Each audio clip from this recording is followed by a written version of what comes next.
નમસ્કાર દર્શક મિત્રો, હું શીતલ મહેતા ન્યૂઝ ઓફ કચ્છમાં આપનું સ્વાગત છે। જોઈએ આજના સમાચાર। કચ્છમાં કૂતરા કરડવાના કેસમાં અધધ વધારો। 2025માં 17,942 જેટલા ડોગ બાઇટના કેસ છે। હાલ સુપ્રીમ કોર્ટમાં રખડતા શ્વાન મુદ્દે સુનાવણી ચાલી રહી છે, ત્યારે આ મુદ્દે કચ્છની સ્થિતિ પણ ગંભીર છે। કચ્છમાં રખડતા શ્વાનોનો ત્રાસ ગંભીર ચિંતાનો વિષય બન્યો છે। સરકારી આંકડાઓ મુજબ છેલ્લા 2 વર્ષમાં શ્વાન કરડવાના કેસોમાં અધધ 375% વધારો નોંધાયો છે।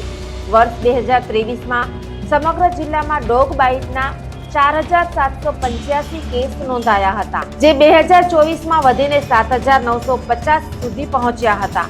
જો કે વર્ષ 2025માં આ આંકડો તમામ મર્યાદાઓ વટાવીને 17,942 પર પહોંચી ગયો છે। શહેરી અને ગ્રામ્ય વિસ્તારોમાં રાત્રિના સમયે બહાર નીકળવું મુશ્કેલ બન્યું છે।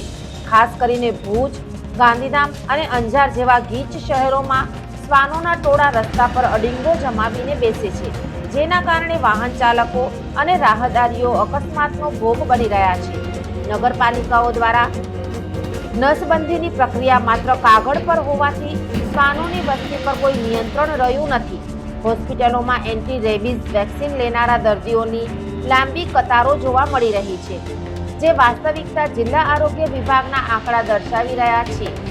તંત્ર દ્વારા યુદ્ધના ધોરણે રસીકરણ અને નસબંધી અભિયાન તેજ કરવામાં નહીં આવે તો આગામી સમયમાં સ્થિતિ વધુ વરવી બની શકે છે।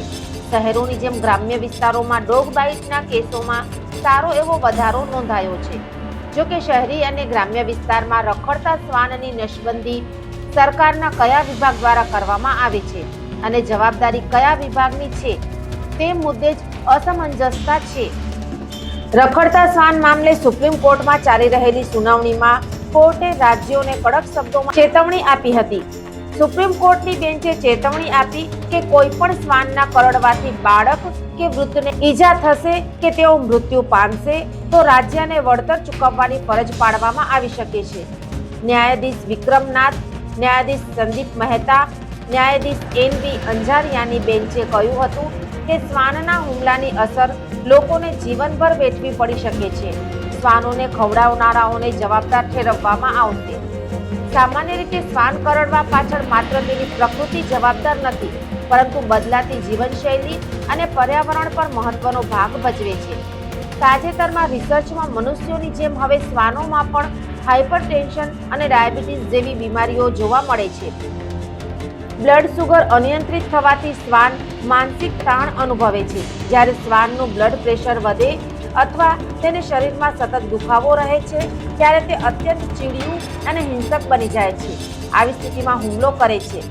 એમએસટી વેટરનરી મેન્યુઅલ, જે પશુ ચિકિત્સા માટેનું સૌથી જૂનું અને વિશ્વસનીય મેન્યુઅલ છે, તેના મુજબ હાઈ બ્લડ પ્રેશરને કારણે શ્વાનને સેન્ટ્રલ નર્વસ સિસ્ટમમાં તકલીફ થઈ શકે છે, જેનાથી તેના સ્વભાવમાં અચાનક બદલાવ અથવા આક્રમકતા આવી શકે છે।